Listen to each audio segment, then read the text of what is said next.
Assalamualaikum warahmatullahi wabarakatuh. Perkenalkan, saya Nurul Sofiana, calon guru penggerak Angkatan 5 Kabupaten Pekalongan. Video berikut ini adalah video aksi nyata saya modul 1.4 Budaya Positif Sesi Berbagi dengan tema berkolaborasi membangun budaya positif di sekolah. Aksi nyata ini saya lakukan di SMP Negeri 2 Wonokerto, Kabupaten Pekalongan. Assalamualaikum warahmatullahi wabarakatuh. Bapak Ibu guru yang hebat yang kami hormati, dan pemateri kita Ibu Nurul Sofiana yang kami hormati, pertama-tama dan yang paling utama, marilah kita senantiasa mengucap syukur alhamdulillah kepada Allah Subhanahu wa taala yang telah melimpahkan rahmat hidayah inayahnya kepada kita semua, sehingga pada kesempatan ini kita dapat berkumpul bersama di dalam acara pengibasan aksi nyata modul 1.4 Budaya Positif Sesi Berbagi. Salawat salam semoga tetap tercurah kepada junjungan Nabi Agung Muhammad SAW yang senantiasa kita nantikan syafaatnya di hari akhirul kiamat nanti. Amin Allahumma amin. Bapak Ibu yang kami hormati, untuk susunan acara yang pertama yaitu pembukaan, marilah kita buka acara ini dengan bacaan basmalah. Bismillahirrahmanirrahim. Semoga acara ini nanti dapat berjalan dengan lancar. Amin Allahumma amin. Kemudian dilanjutkan acara yang kedua, yaitu acara inti pengibasan aksi nyata modul 1.4 Budaya Positif Sesi Berbagi yang akan disampaikan oleh pemateri kita, oleh Ibu Nurul Sofiana SPD. Kepada beliau dipersilakan.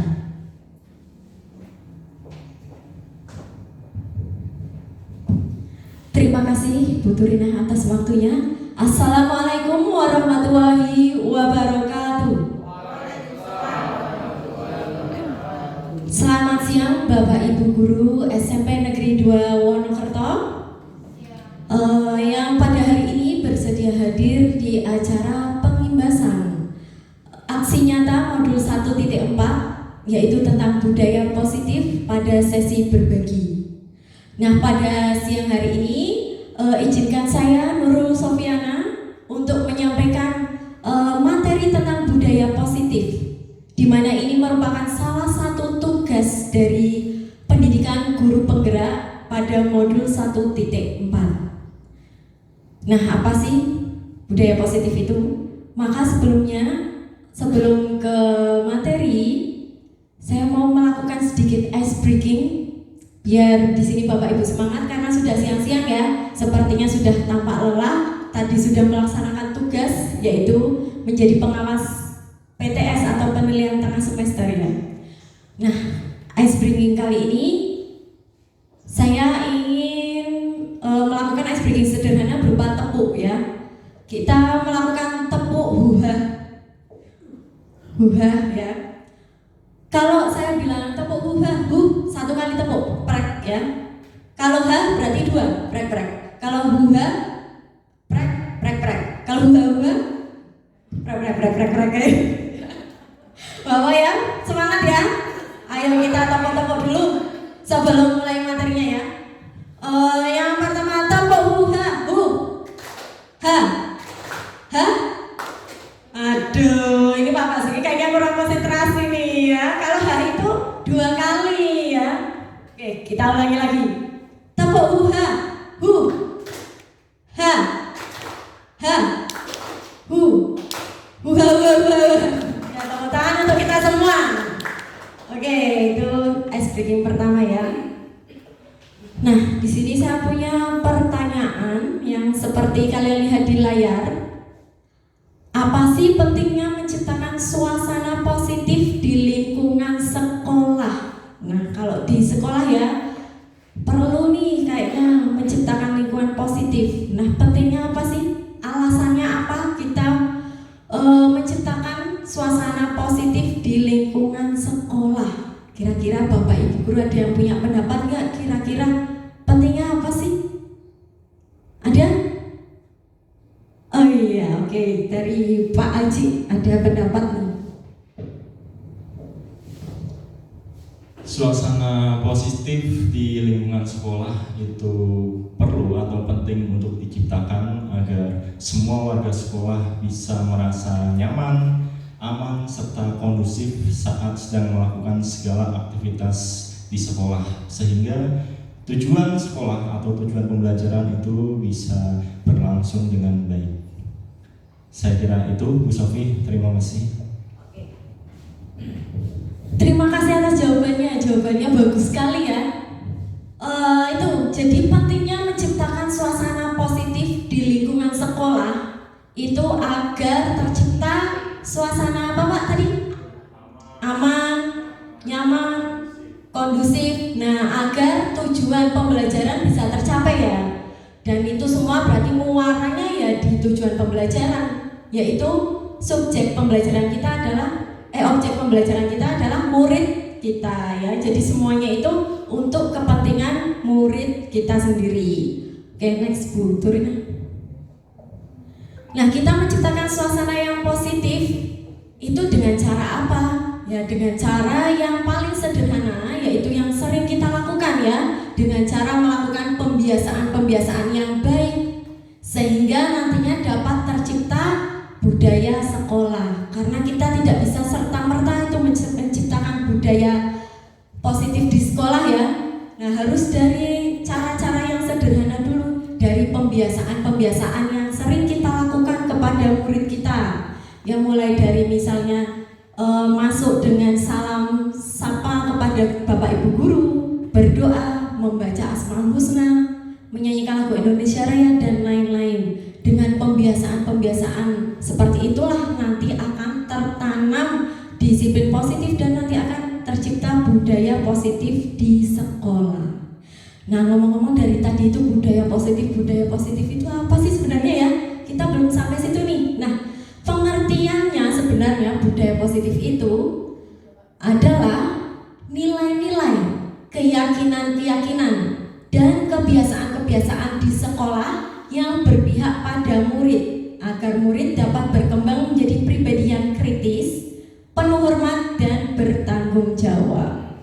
Itu ya, jadi semuanya itu ya demi kepentingan murid kita. Budaya positif juga nantinya berimbas ke murid kita, tidak hanya nanti agar murid kita berprestasi secara akademik, tapi juga nanti bisa berkarakter baik dan nanti juga bisa diterima di lingkungan masyarakatnya setelah lulus nanti. Seperti itu ya. Oke, nah kaitannya dengan filosofi Ki Hajar Dewantara tentang pendidikan, itu saya mengaitkannya mengambil dua, karena filosofi Pak Ki Hajar Dewantara ini sangat banyak ya tentang pendidikan. Saya mengambilnya dua yang nanti akan saya hubungkan dengan budaya positif di sekolah. Yang pertama yaitu pendidikan harus menghamba pada murid. Pendidikan haruslah berpihak pada murid sesuai dengan minat, bakat, dan kemampuan anak. Jadi seperti yang sudah saya katakan tadi, bahwa budaya positif itu nantinya bermuaranya untuk kepentingan murid kita sendiri. Karena pendidikan bagaimanapun haruslah menghamba pada anak. Jadi semuanya untuk memenuhi kebutuhan anak ya, atau murid kita. Kemudian filosofi yang kedua yang saya ambil yaitu filosofi guru itu ibarat petani. Nah, ini yang sebuah ibarat tapi memang mengena menurut saya, karena memang sekolah itu ibaratnya itu seperti lahan atau tanah dan murid itu nanti ibaratnya benih. Gurunya kita itu adalah sebagai petani yang hanya bisa menuntun tumbuhnya benih dengan cara merawatnya. Jadi kalau misalnya nih ada benih padi, si petani kita ya tidak bisa merubah padi itu menjadi jagung, betul enggak? Betul ya? Nah, tapi yang bisa kita lakukan itu bagaimana caranya biar benih padi itu tumbuh berkualitas, tumbuh nanti saat dipanen itu menjadi beras yang berkualitas dan nanti layak untuk dikonsumsi. Nah, kita juga sama, murid itu baratnya benih, jadi punya potensinya masing-masing, punya potensi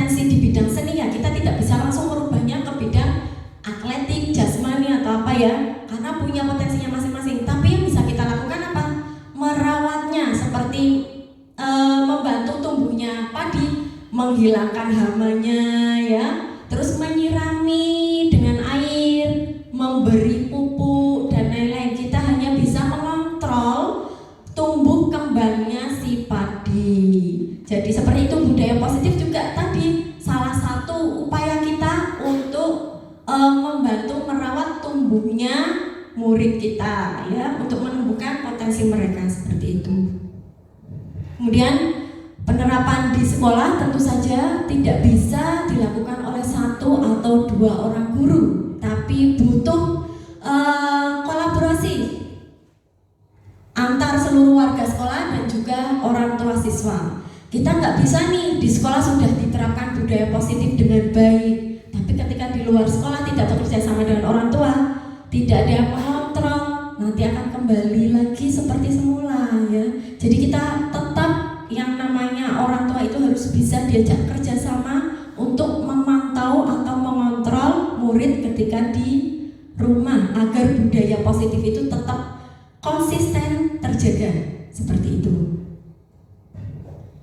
Oke, materi selanjutnya yaitu tentang disiplin positif dan nilai-nilai kebajikan universal. Disiplin positif merupakan pendekatan mendidik anak untuk melakukan kontrol diri dan pembentukan kepercayaan diri. Jadi di sini ada kata-kata kontrol diri. Jadi bagaimanapun juga yang bisa mengubah anak menjadi disiplin itu sebenarnya adalah diri anak itu sendiri ya.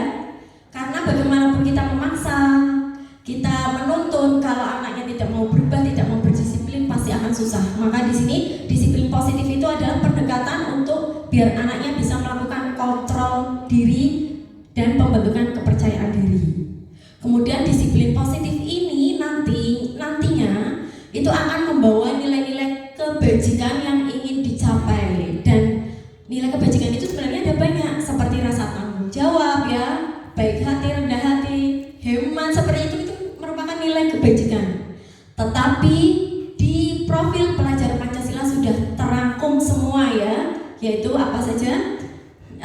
Profil pelajar Pancasila itu yang pertama beriman, bertakwa kepada Tuhan Yang Maha Esa dan berakhlak mulia. Kemudian ada mandiri, ada bernalar kritis, ada berkebinekaan global, bergotong royong dan kreatif. Nah, itu sudah dirangkum semua nilai-nilai kebajikan universal dalam profil pelajar Pancasila, yang dimana ini itu sebenarnya adalah misi kita agar siswa punya karakter profil pelajar Pancasila seperti itu. Nah, selanjutnya yaitu teori motivasi, hukuman dan penghargaan serta restitusi. Jadi ketiga hal ini itu saling berhubungan. Nanti kita akan kupas tuntas satu persatu. Apa itu motivasi, apa hukuman, apa itu penghargaan dan restitusi. Jadi yang pertama itu motivasi perilaku manusia. Di sini saya mengambil kutipan dari Dian Gosin. Ada 3 motivasi perilaku manusia. Jadi perilaku manusia itu sebenarnya didasari atas 3 motivasi ini. Yang pertama yaitu untuk menghindari ketidaknyamanan dan hukuman. Yang pertama ya, seperti kita tahu kalau misalnya siswa melakukan sesuatu, saya memakai atribut lengkap seragamnya biar tidak dihukum. Nah itu ya, jadi itu juga menjadi salah satu motivasi. Tapi apakah motivasi ini akan berlangsung lama? Tidak, karena jika sanksinya sudah dihilangkan maka siswa tidak akan patuh lagi. Sama seperti misalnya, oh siswa, saya akan datang terlambat karena takut nanti didenda 10.000, misalnya seperti itu ya. Nanti ketika ada perlakuan denda ini dihilangkan, maka siswa tidak akan tepat waktu lagi. Ini yang namanya motivasi ekstrinsik, jadi motivasi yang datang dari luar. Kalau motivasi yang pertama ini itu efektif untuk jangka pendek saja, tapi untuk jangka panjangnya tidak ada, karena motivasi ekstrinsik. Begitu juga yang nomor 2. Nomor 2 ini ada satu jenis motivasi, masih yang tadi Bu, untuk mendapatkan imbalan atau penghargaan dari orang lain. Misalnya nih, saya mau apal terus biar dipuji Bapak Kepala Sekolah. Berarti motivasinya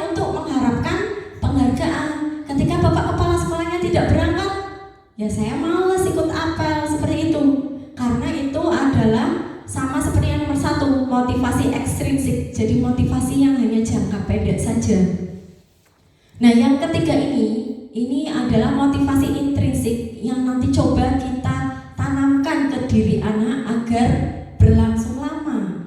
Tidak hanya jangka pendek saja tapi bisa jangka panjang, yaitu nomor 3, untuk menjadi orang yang mereka inginkan dan menghargai diri sendiri dengan nilai-nilai yang mereka percaya. Jadi ada nilai-nilai yang mereka percaya. Oh, saya mau datang tepat waktu karena memang mulainya jam 7, biar saya tidak terlambat mendapatkan pelajaran, biar saya tidak tergesa-gesa, biar saya menjadi pribadi yang selalu disiplin. Nah, itu datang dari diri sendiri karena keyakinan itu tidak bisa dipaksakan dari luar, tapi apa yang murid percayai. Ini adalah motivasi intrinsik. Oke, lanjut. Yang selanjutnya ini ada hukuman dan konsekuensi. Jadi suatu tindakan terhadap suatu pelanggaran umumnya berbentuk hukuman atau konsekuensi. Nah, apa ya bedanya hukuman sama konsekuensi, ataukah sama? Hukuman itu bersifat tidak terencana atau tiba-tiba. Anak atau murid tidak tahu apa yang akan terjadi dan tidak dilibatkan. Hukuman yang diberikan bisa berupa fisik maupun psikis. Murid atau anak disakiti oleh perbuatan atau kata-kata. Sementara disiplin dalam bentuk konsekuensi sudah terencana. Ini biasanya anak sudah tahu akan konsekuensinya jika melanggar suatu aturan atau kesepakatan. Itu ya. Nah, contoh ringannya seperti ini. Misalnya ada anak terlambat 10 menit datang sekolah. Maka biasanya bapak ibu guru langsung menghukumnya karena kamu terlambat, berdiri di depan dengan satu kaki. Itu adalah hukuman ya. Hukuman. Apakah si anak akan jerah? Tidak. Tapi dia menyisakan trauma karena apa? Dipermalukan ya, berdiri di depan dengan satu kaki. Maka itu akan membekas selamanya. Oh, saya pas sekolah dihukum Bu Sofi berdiri satu kaki di depan, dilihatin sama teman sekelas saya. Itu akan menyisakan trauma, tapi tidak efek jerah. Besoknya lagi malah bisa jadi lebih bandel lagi, malah lebih memberontak lagi kadang. Nah, apa yang sebetulnya bisa dilakukan guru kalau ada yang terlambat? Kita memberikan konsekuensi. Misalnya setelah ditanya terlambat kenapa, berarti nanti dikasih tahu konsekuensinya.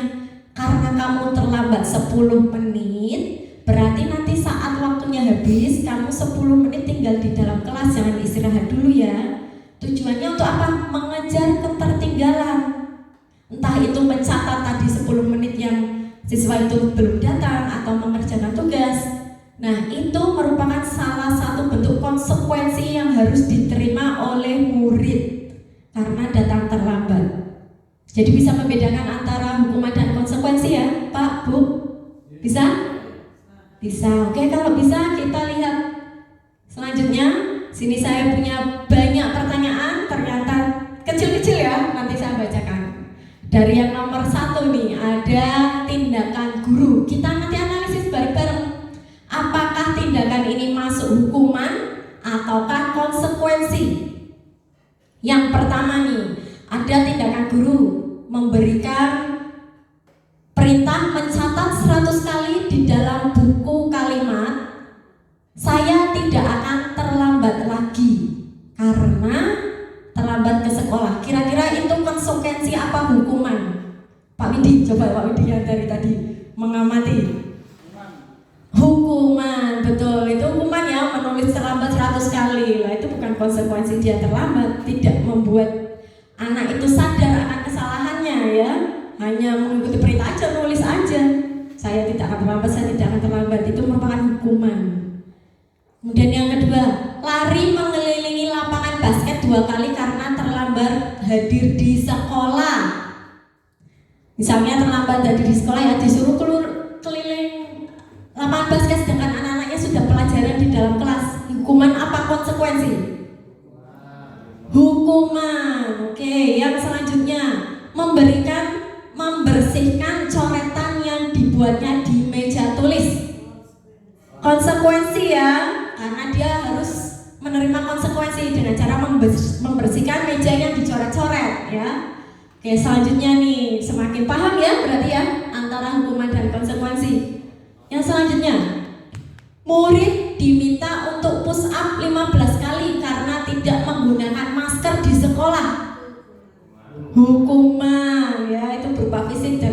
kaitannya tuh dengan masker ya.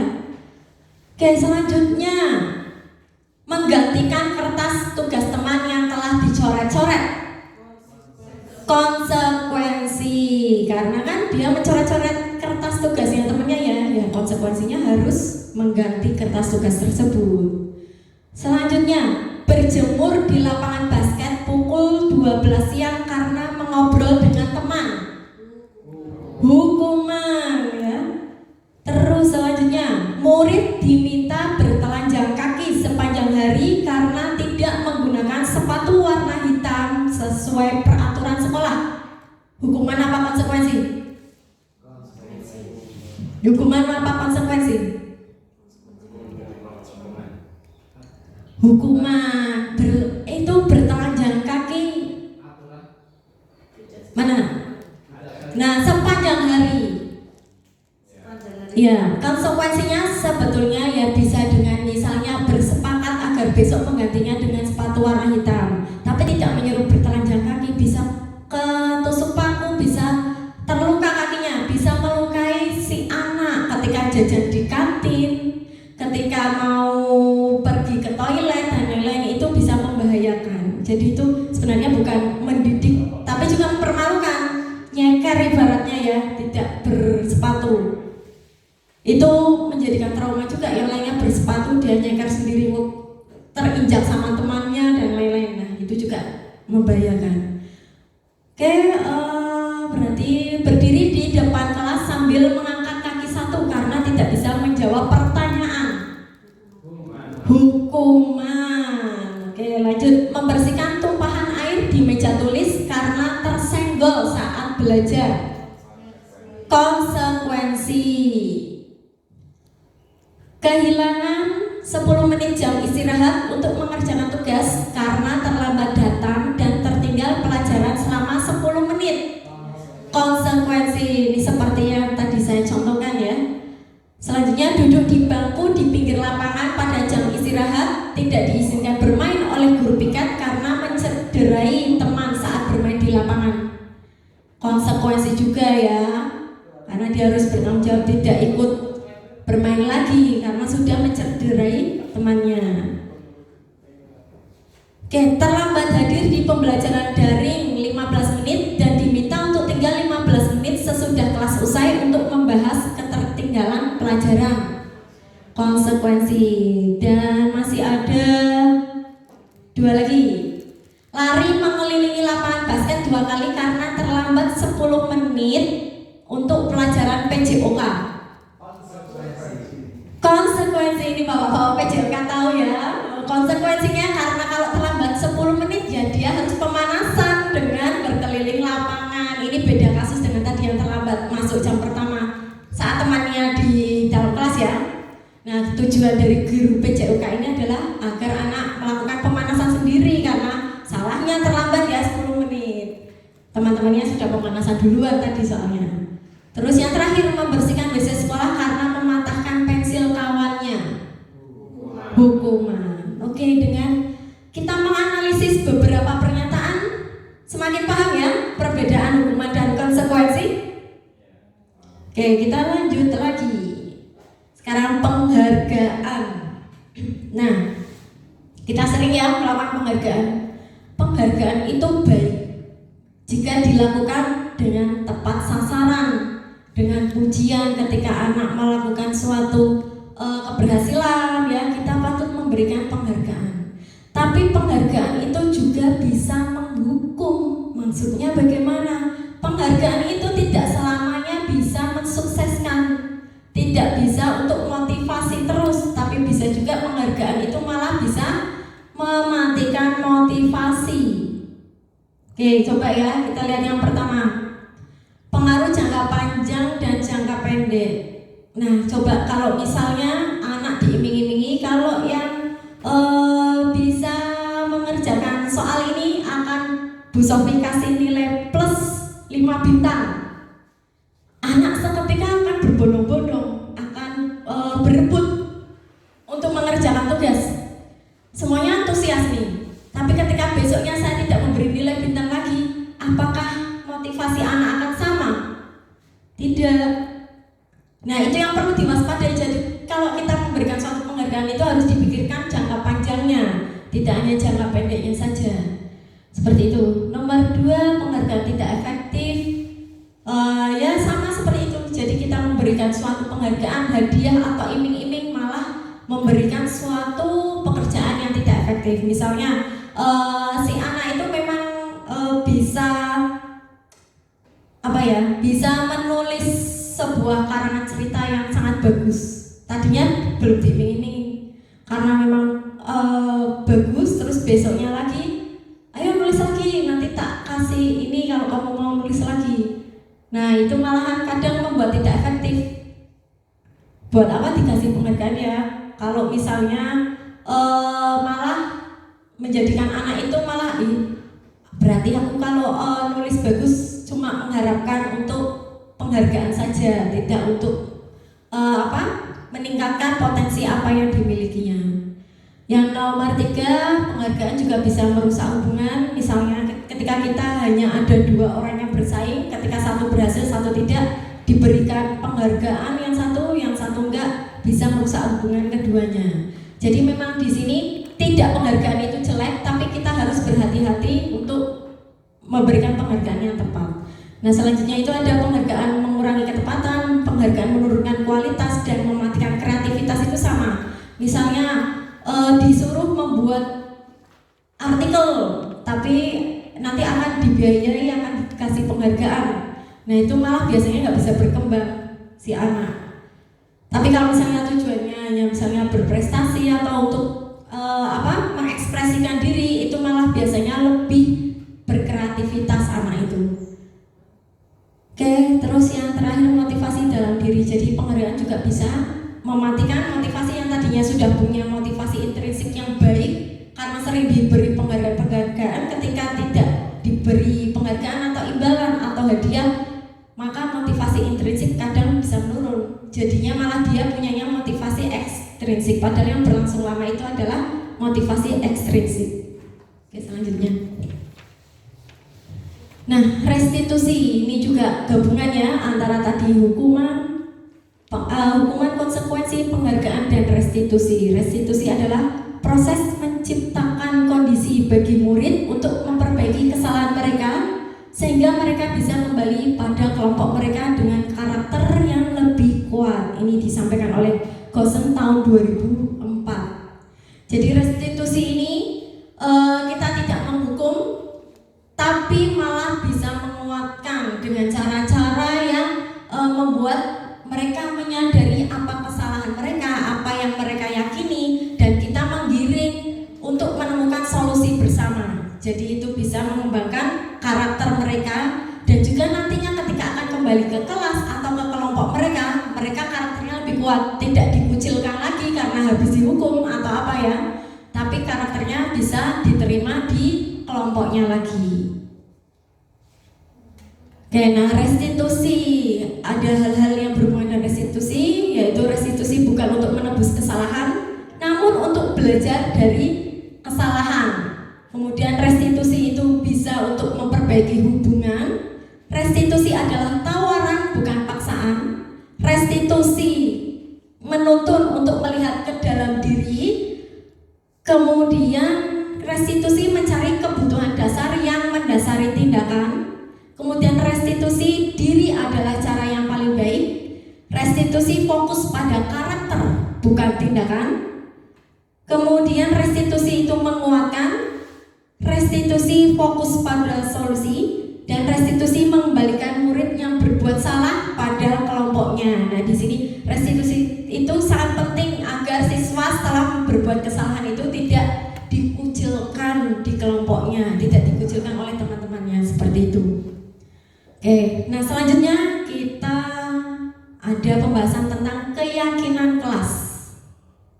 Mengapa sih tidak peraturan kelas tapi keyakinan kelas? Sama enggak kira-kira? Coba, ada menurut Bapak Ibu sama enggak peraturan dan keyakinan itu sama enggak? Beda. Lebih fleksibel ya keyakinan. Kalau peraturan itu satu arah biasanya ya. Oke, Oke, kita perhatikan ilustrasi berikut ini.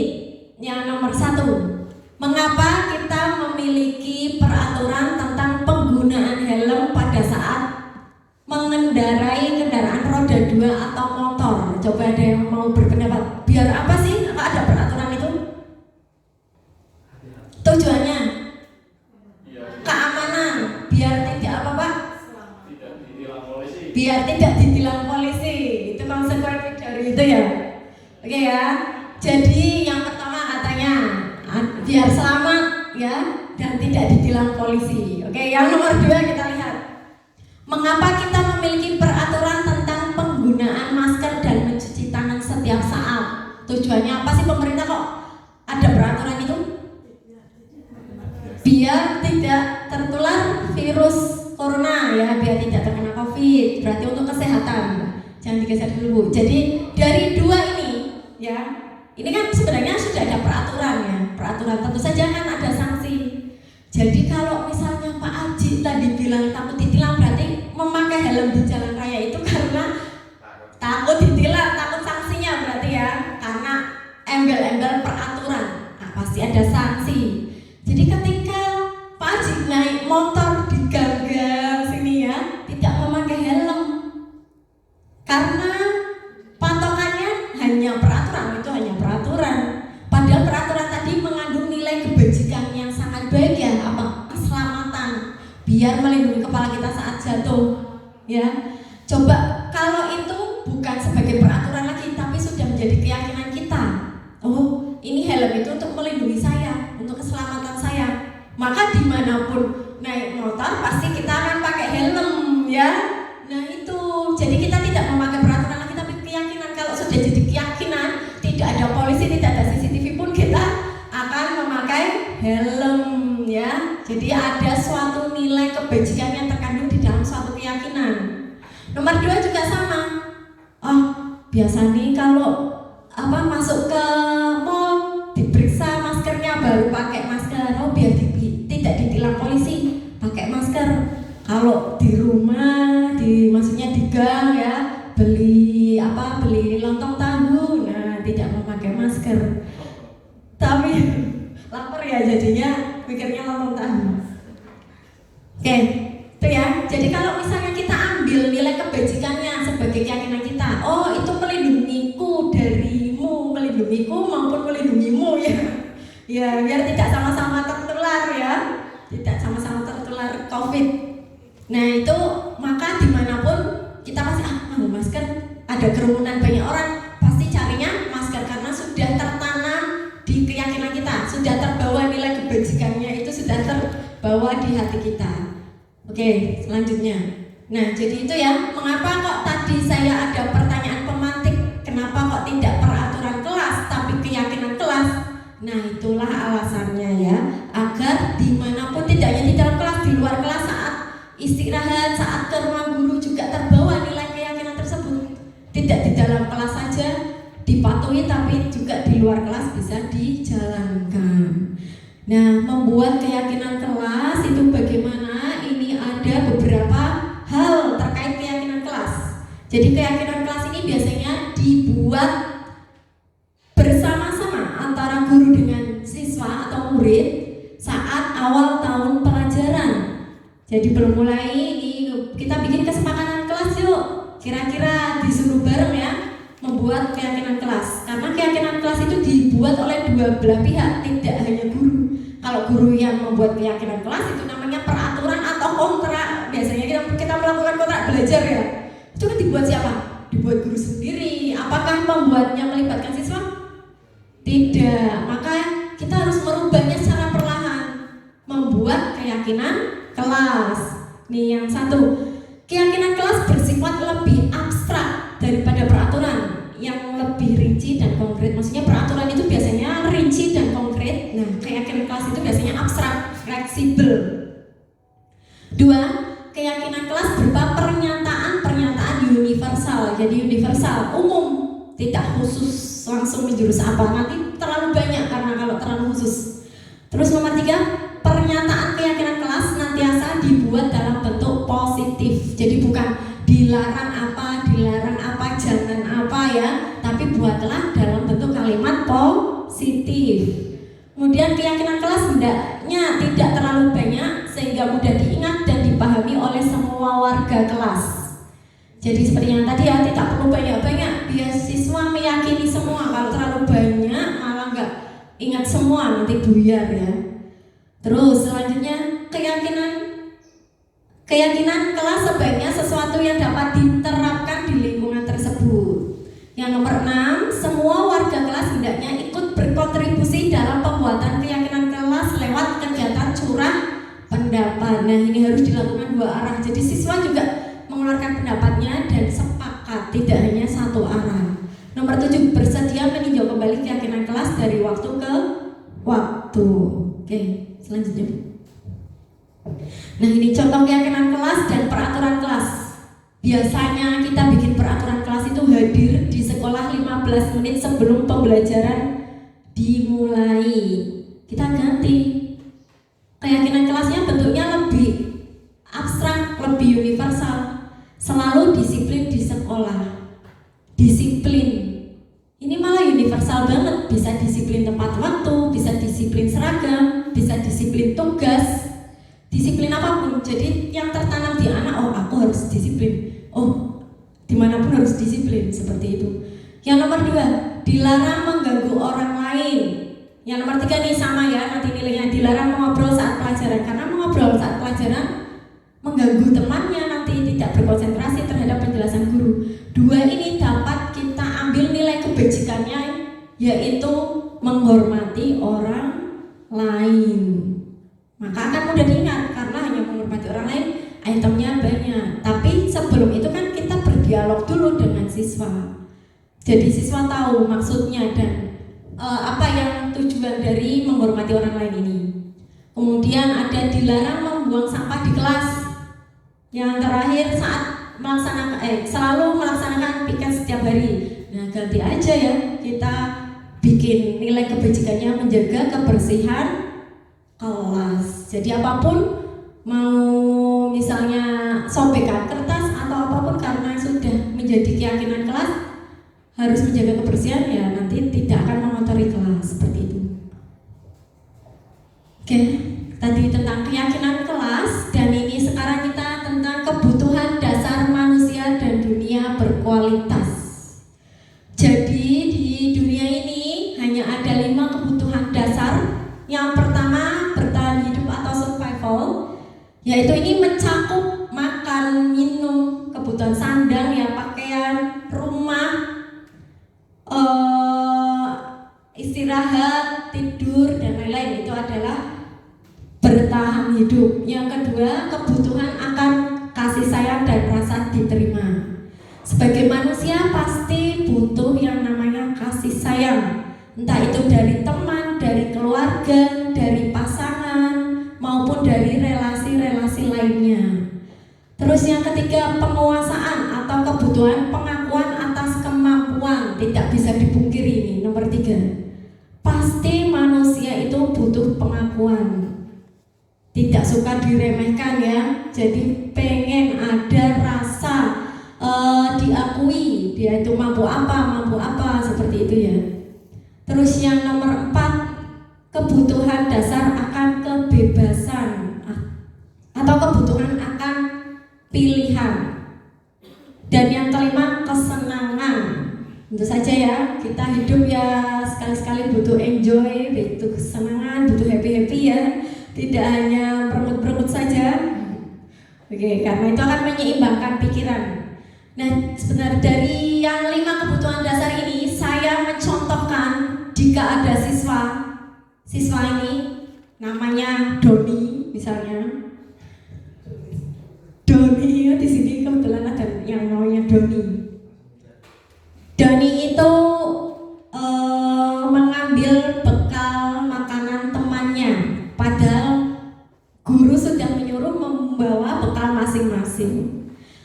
Kasusnya itu, dibawalah si Doni, kemudian ditanya alasan dia mencuri atau mengambil bekal makanan temannya. Doni menjawab, karena lapar bu, belum sarapan.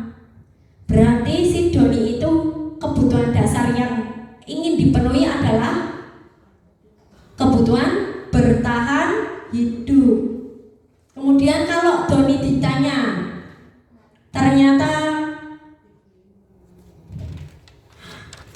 kok Doni ini kenapa kamu kok mencuri bekal sama temennya? Iya Bu, biar temannya itu memperhatikan saya, biar Bu Guru memperhatikan saya. Kalau saya tidak mencuri bekal teman saya, Bu Guru tidak akan memperhatikan saya, tidak akan nanya-nanya ke saya. Nah, berarti si Doni ini butuh akan kasih sayang atau rasa diterima. Mungkin di rumahnya kurang perhatian, ya, maka di sini mencari perhatiannya dengan cara yang salah itu tadi. Yang nomor 3, misalnya si Doni ini menjawabnya, ya Bu, biar teman-teman saya pada takut saya, biar tahu kalau saya itu punya power ya, biar saya ditakuti kalau saya suka ngambil makanan orang lain, ngambil jajan orang lain. Nah, dia berarti penguasaan, dia butuh pengakuan akan kemampuannya, dia ingin diakui bahwa dia mampu ini loh menundukkan temannya ya, teman-temannya pada takut dia. Kemudian kalau si Doni ini menjawab, Bu, bekal yang saya bawa itu spaghetti terus Bu, ibu saya membuat spaghetti terus lah. Saya kok lihat kluban punya teman saya pengen Bu, maka saya ambil. Nah itu iya, kadang orang itu kalau mendapat suatu yang monoton maka ingin mencari sesuatu yang baru, yang beda. Itu maka kebebasan atau kebutuhan akan pilihan kluban geres yang enak Pak. Oke ya. Nah seperti misalnya kita kalau makan es krim terus nih, kayak biasanya es krim vanila terus ya, maka sekali-sekali kita pasti ingin merasakan es krim yang coklat, betul nggak Bu Indah? Iya betul, seperti itu ya, biar tidak bosan. Oke, yang kelima, kesenangan. Nah ini kalau si Doni jawabnya gimana kalau kesenangan? Senang Bu lihat teman saya wajahnya itu lucu kalau pas tak ambil bekal makanannya, itu hiburan buat saya. Nah itu hanya untuk kesenangan ya, iseng. Maka kebutuhan dasar yang Doni butuhkan itu sebenarnya hanya kesenangan belaka. Kita bisa mengalihkannya lagi ya ke bentuk kesenangan yang lain. Oke, itu 5 kebutuhan dasar manusia. Oke, ini yang selanjutnya yaitu ada 5 posisi kontrol. Sebagai seorang guru, sebenarnya ada 5 posisi yang ditempati oleh guru. Posisi kontrol apa saja sih? Yang pertama yaitu posisi kontrol sebagai penghukum. Nomor 2 itu pembuat rasa bersalah. Yang ketiga itu teman. Keempat pemantau. Dan kelima manajer. Nah ciri-cirinya apa? Terus yang paling baik yang mana? Terus yang buruk yang mana? Coba ya kita telah satu-satu.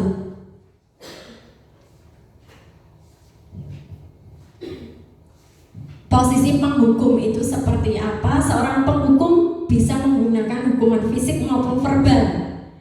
Orang-orang yang menjalankan posisi penghukum senantiasa mengatakan bahwa sekolah memerlukan sistem atau alat yang dapat lebih menekan murid-murid lebih dalam lagi. Guru-guru yang menerapkan posisi penghukum biasanya nih perkataannya, patuhi aturan saya atau awas. Nah, dia nadanya tinggi, ya bisa membedakan ya. Guru-guru galak kalau murid-murid bilang bukan bojo galak, Bu Dorina, tapi guru galak. Seperti nyanyiannya itu siswa ya, guru galak gitu. Terus kamu selalu saja salah. Nah, jadi perkataannya itu meninggi, menghardik ya. Itu seperti menghukum, kata-katanya saja sudah menghukum ya, apalagi nanti ditambah hukuman-hukuman yang berat. Selalu, pasti selalu yang terakhir selesai. Kita nggak boleh ngomong kayak gitu sama murid. Mungkin saja kecepatan dia menulis berbeda dengan temannya, tidak boleh menghakimi seperti itu. Nah, ciri-ciri inilah posisi kontrol guru penghukum ya. Oke, selanjutnya pembuat rasa bersalah. Ini juga sering loh kita lakukan. Pada posisi ini biasanya guru akan bersuara lebih lembut. Pembuat rasa bersalah akan menggunakan keheningan yang membuat orang lain merasa tidak nyaman.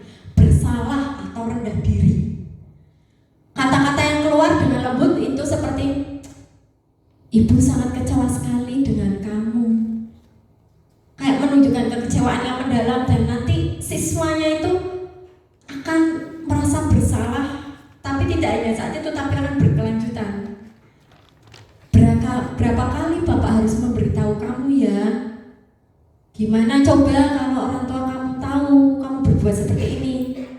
Nah, jadi membuat siswa itu bersalah, biasanya nadanya lembut seperti seperti apa ya? Membuat orang lain itu jadi merasa sedih, trauma, tertekan, pengen nangis, seperti itu ya. Oke, yang ketiga, posisi sebagai teman. Guru pada posisi ini tidak akan menyakiti murid karena posisinya itu sebagai teman, namun akan tetap berupaya mengontrol murid melalui persuasi. Posisi teman pada guru bisa jadi negatif ataupun positif. Positif di sini berupa hubungan yang baik yang terjalin antara guru dan murid. Guru di posisi teman menggunakan hubungan baik dan humor untuk mempengaruhi seseorang.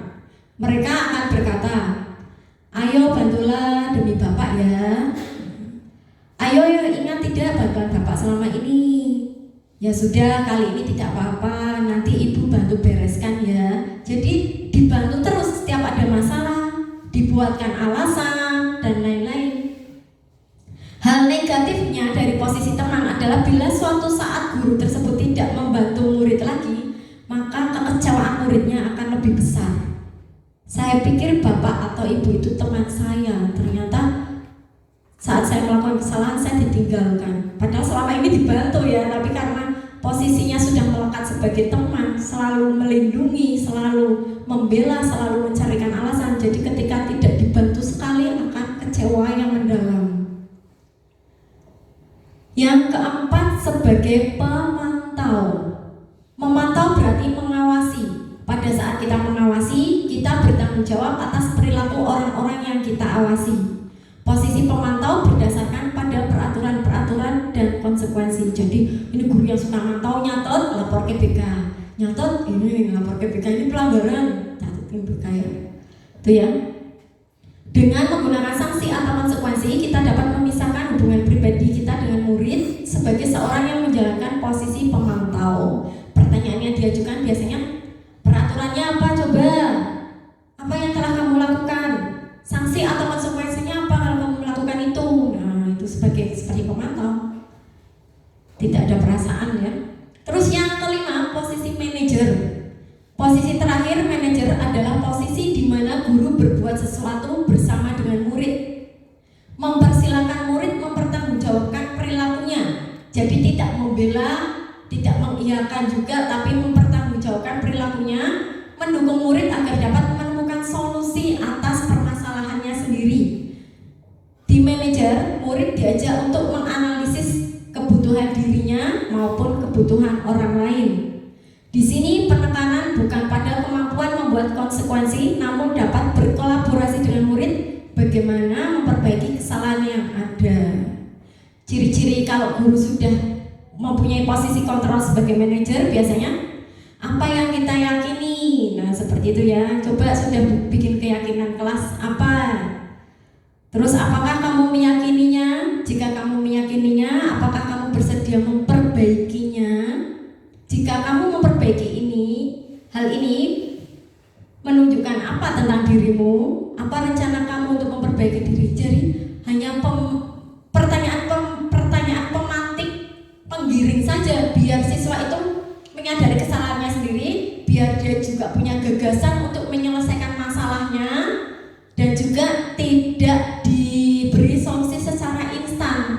Jadi mengajak murid untuk merefleksi diri dulu, setelah itu ayo bareng-bareng cari solusinya, tapi melibatkan siswa, tidak hanya langsung diberi solusi, kamu berarti gini aja biar baikan gini-gini, enggak, tapi cari bareng-bareng bagaimana nanti solusinya, digiring, siswa itu digiring, baiknya gimana ya.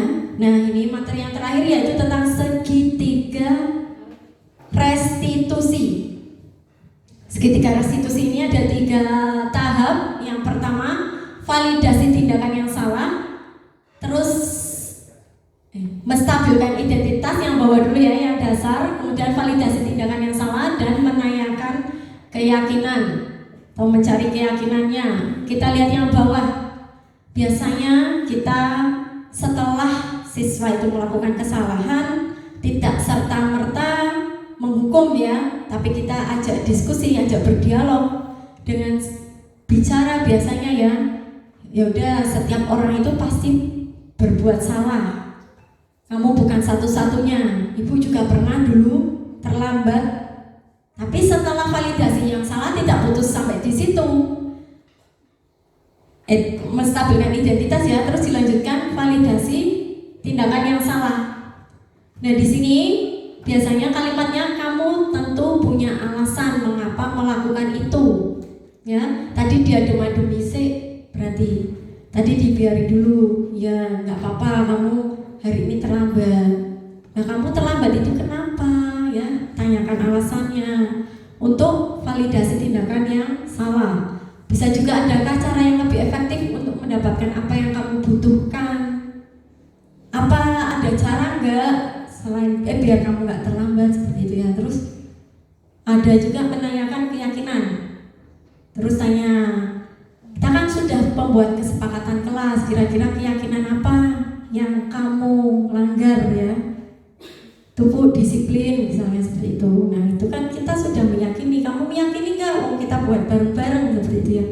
Ya Bu, meyakini. Berarti nanti lain kali harus gimana, solusinya apa, itu baru nanti bisa penekanan kepada solusinya. Jadi tidak membuat anak jerah atas hukuman dan lain-lain. Itu adalah cara segitiga restitusi yang bisa kita lakukan. Itu ya. Terus sudah untuk materi pada hari ini.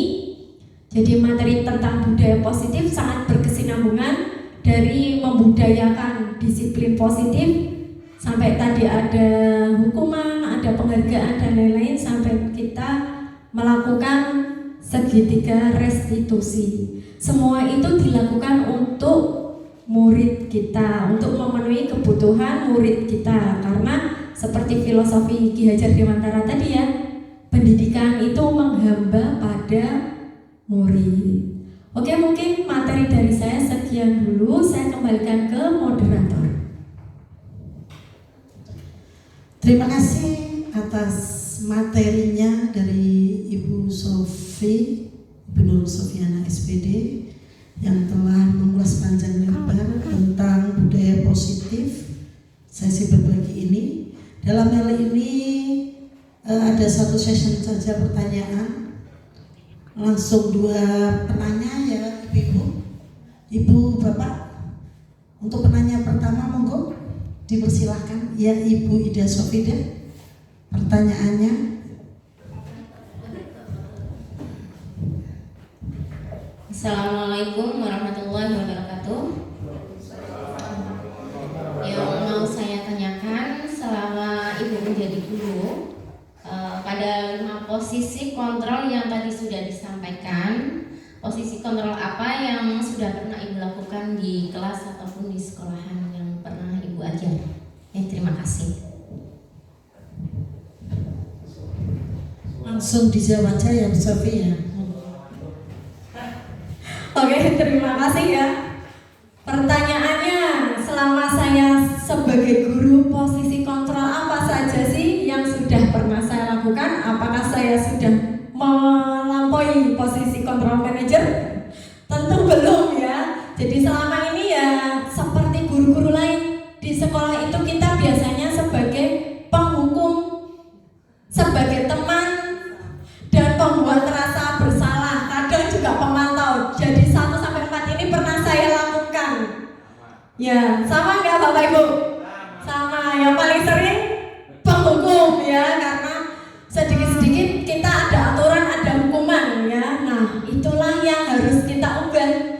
Setelah mendapatkan materi ini, setelah melihat posisi kontrol sebagai manajer, nah ini saya juga sedang berusaha Bu ya, agar bisa mencapai posisi sebagai manajer ini. Karena kalau sebagai manajer itu bisa juga sebagai teman, pemantau, pembuat rasa bersalah maupun penghukum. Biasanya sudah melewati itu semua. Tapi kalau masih penghukum, belum tentu dia sudah manajer ya.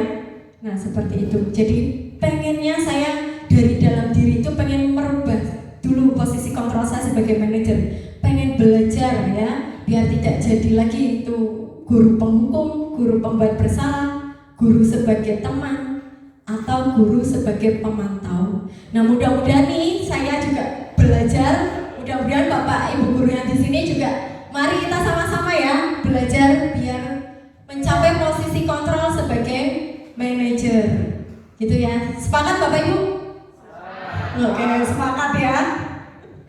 Oke, silakan. Sudah paham Ibu Ida Sofidaya untuk pertanyaannya. Kemudian penanya kedua, monggo dipersilahkan Ibu Aulia.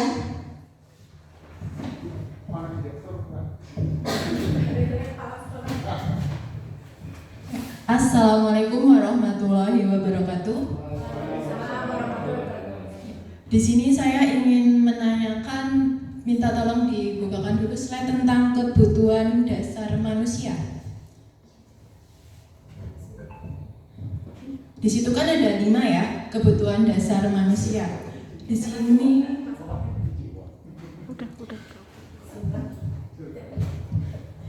Di sini saya ingin menanyakan bagaimana cara kita sebagai guru dalam menghadapi kebutuhan dasar siswa-siswa kita yang tentunya berbeda-beda.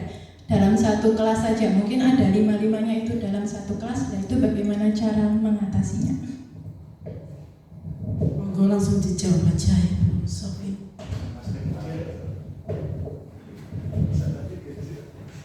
Oke, bagaimana sih kan di sekolah kita kan siswanya banyak nih, kebutuhannya bertahan hidup, kasih sayang, penguasaan, kebebasan dan kesenangan. Sebenarnya kalau misalnya menghadapi murid-murid yang dengan kebutuhan dasar yang berbeda-beda, kita bisa melaksanakan pembelajaran berdiferensiasi di dalam kelas. Tapi ini kalau dijelaskan pembelajaran diferensiasi akan panjang sekali ya. Jadi kita biasanya memenuhi kebutuhan yang sudah kita petakan, maka kebutuhan bertahan hidup dan lain-lain. Tapi biasanya kalau di sekolah-sekolah itu ada beberapa jenis siswa yang melakukan pelanggaran yang kita analisis lebih dalam akan kekurangan kebutuhan dasar manusianya. Karena kalau sudah tercukupi biasanya dia akan baik-baik saja di kelas, kan menjadi siswa yang biasa-biasa aja ya biasanya. Tidak, maksudnya tidak membuat keributan, tidak melanggar sesuatu, tidak melakukan hal yang menarik perhatian ya, tidak menonjol. Nah itu berarti itu mereka kebutuhan dasarnya biasanya sudah terpenuhi. Kalau yang belum biasanya melakukan berbagai macam pelanggaran, ya kita akan melakukan treatmentnya satu-satu sesuai dengan apa yang dibutuhkan, itu ya. Nah, analisis kebutuhan dasar ini membantu kita dalam mencari solusi bersama bagaimana cara menyelesaikan masalah yang sudah dibuat oleh anak. Jadi ini hanya untuk membantu menganalisis dan kita akan coba penuhi satu persatu jika ada siswa yang membutuhkan. Mungkin dari saya itu ada yang ditanya lagi Bu Aulia? Sudah cukup. Jadi intinya kalau di kelas untuk memenuhi kelima-limanya ini dengan melakukan pembelajaran diferensiasi. Oke, saya kembalikan lagi ke Bu. Oke, untuk sesi pertanyaan saya kira cukupkan. Kemudian perlu adanya refleksi ya Ibu Sofiana dari kegiatan pengimbasan aksi nyata modul 14 tentang budaya positif. Kira-kira yang mau ditunjuk untuk refleksi dari kegiatan ini siapa ya Bu Sofiana? Coba saya tawarkan dulu, ada Bapak Ibu yang mau memberikan refleksi pertemuan kita hari ini. Oke, silakan Pak Ali.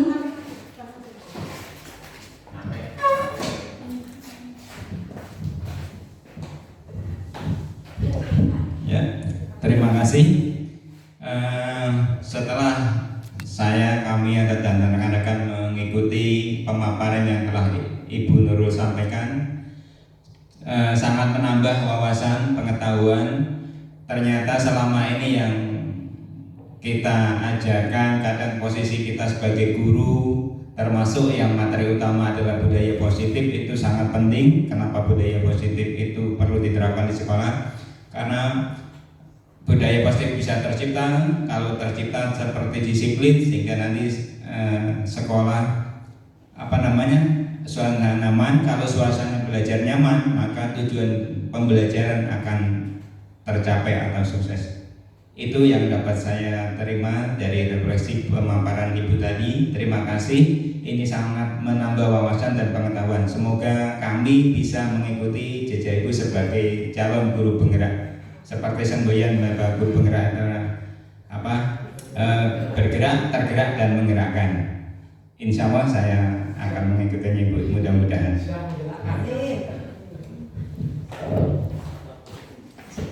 Demikian Bapak Ibu, acara demi acara telah kita lalui bersama, dari pembukaan sampai pengisian acara inti yang telah disampaikan oleh pemateri Ibu Nurul Sofiana. Semoga dapat bermanfaat bagi kita semua. Sebelum kita tutup, kita kasih aplaus untuk pemateri kita yang sangat luar biasa. Terima kasih, marilah kita tutup acara ini dengan bacaan hamdalah. Terima kasih, saya sebagai pembawa acara mohon maaf yang sebesar-besarnya apabila ada tutur kata yang salah. Billahi taufiq wal hidayah. Wassalamualaikum warahmatullahi wabarakatuh.